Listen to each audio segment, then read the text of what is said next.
Welcome back to the channel. I am Anthony and this is the story of how I restored my 1965 MGB Roadster, known as Egbert.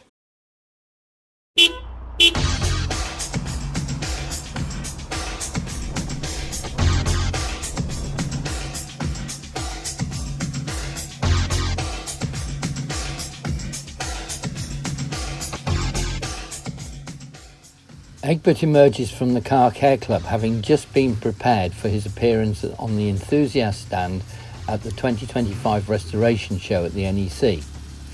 He looks better than he did after I'd completed his rebuild in September 1995. Thanks, Fred. I bought Egbert back in 1979 with over 100,000 miles on the clock, and this is the earliest photograph I can find, taken shortly after purchase.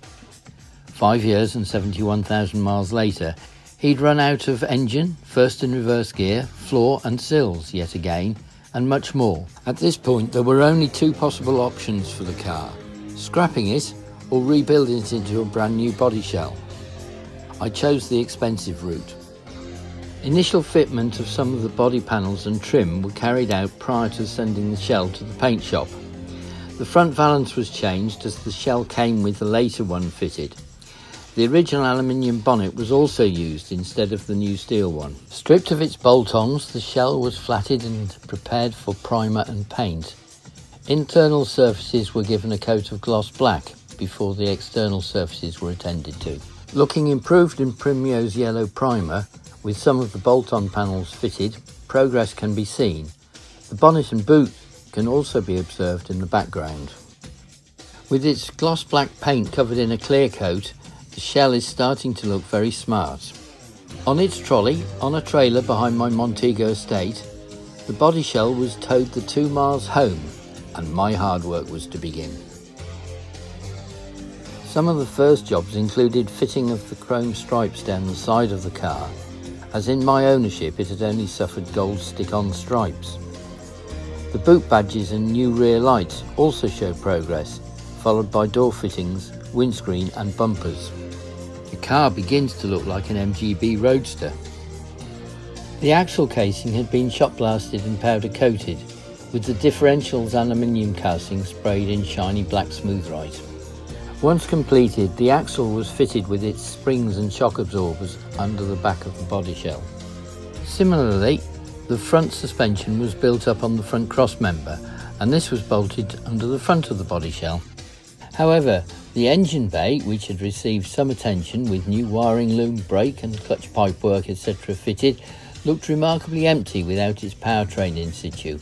Inside the body shell also looked barren, even though the wiring loom, pedal box, windscreen wiper motor and more were now bolted in place. Still on its trolley so that I can move it in and out of the garage, the body shell is now looking more like a car without its wheels. Progress indeed.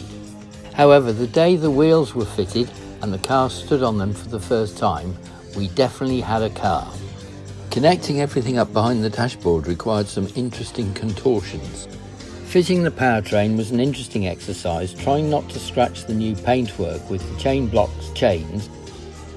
The engine and gearbox fitted remarkably well without any damage, filling an empty hole. Very soon we had an almost complete car looking very smart. My neighbours, who often stopped for a chat, were amazed at the work going on in the garage and were becoming impressed with the results. One of Egbert's first outings was to Bidford-on-Avon for a picnic by the river.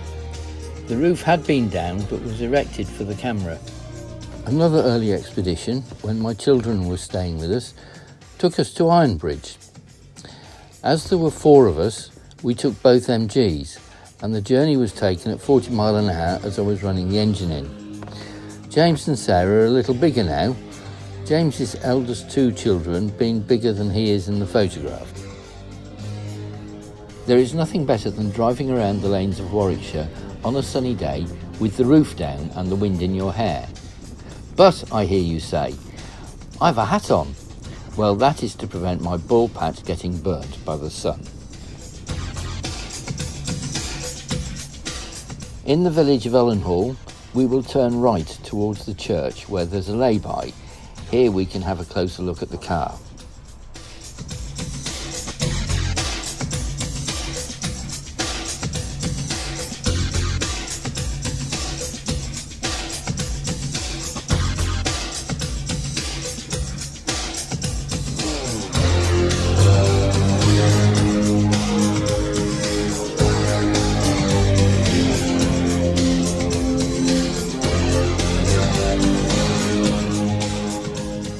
GT 254C was registered in London on the 13th of December 1965.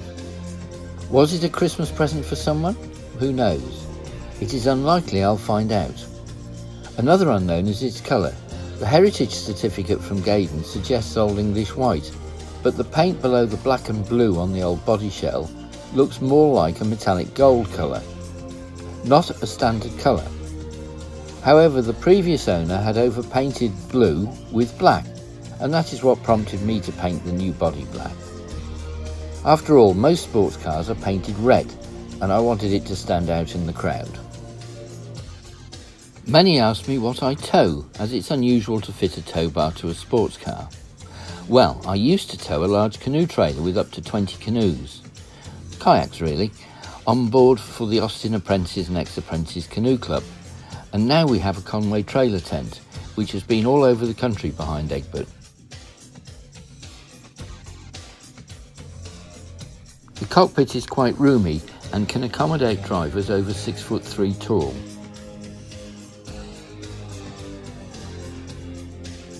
As is required by our editor, Paul, we have a couple of bicycles cycling past.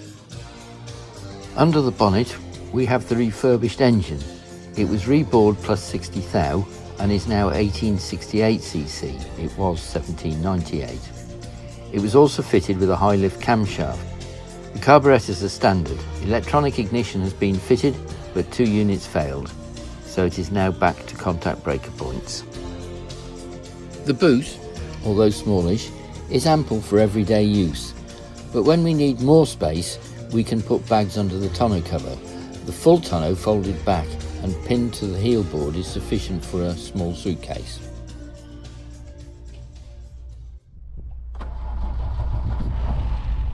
You will notice that Egbert starts at the first twist of the key. Well, he usually does anyway.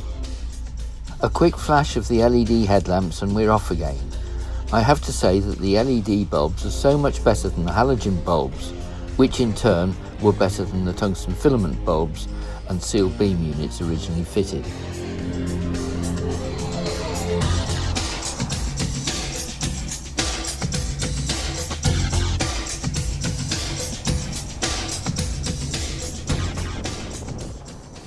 How lucky were we to have such blue skies for so many days in May.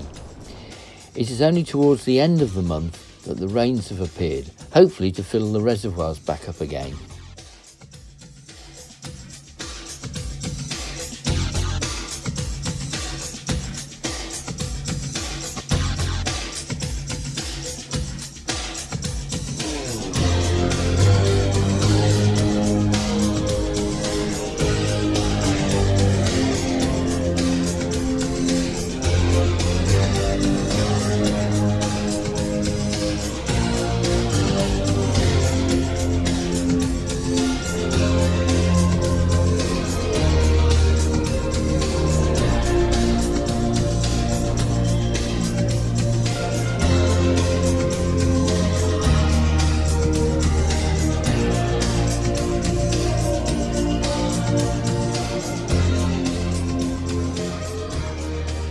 Here we pass the lodges at the entrance to Studley Castle, formerly the marketing centre for British Leyland through to MG Rover Group.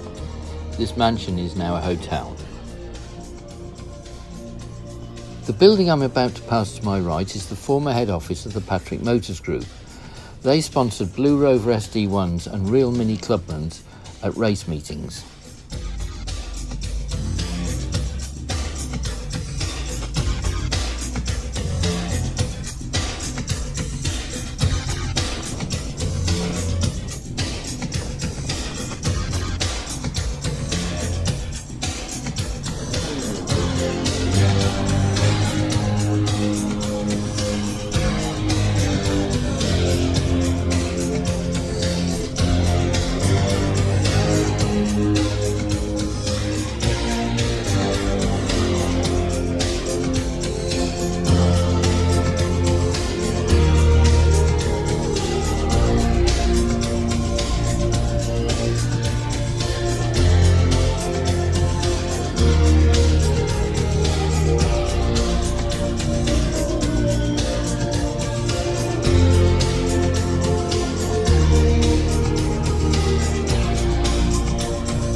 Driving through the village of Studley, we passed the Barley Mow, a previous lunchtime spot when I was working, and Studley Point office block, where I worked for some years. The team are seen setting up our stand in Hall 4 at the 2025 restoration show at the NEC. The carpet is down and Andrew is driving Egbert into its place opposite Nick's big MG. Andrew was driving Egbert as I was not allowed to drive on the instruction of the NHS following an operation. You can see Gar and me supervising from our comfy chairs. The roof was taken down on Egbert and stowed, and the half tonneau fitted.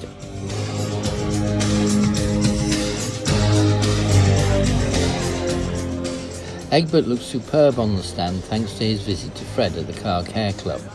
Thanks again, Fred. Egbert attracted a lot of attention, and there is a rumour that he is to be featured in Classic Car Weekly sometime as a result.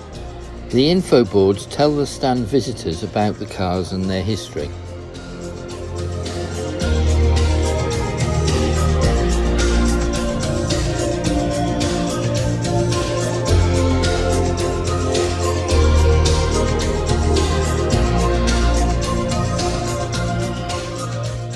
We took part in the MG Car Club Midland Centre's Welsh Rally in mid-Wales, calling at the Clarewind Dam in the Elan Valley on the way home.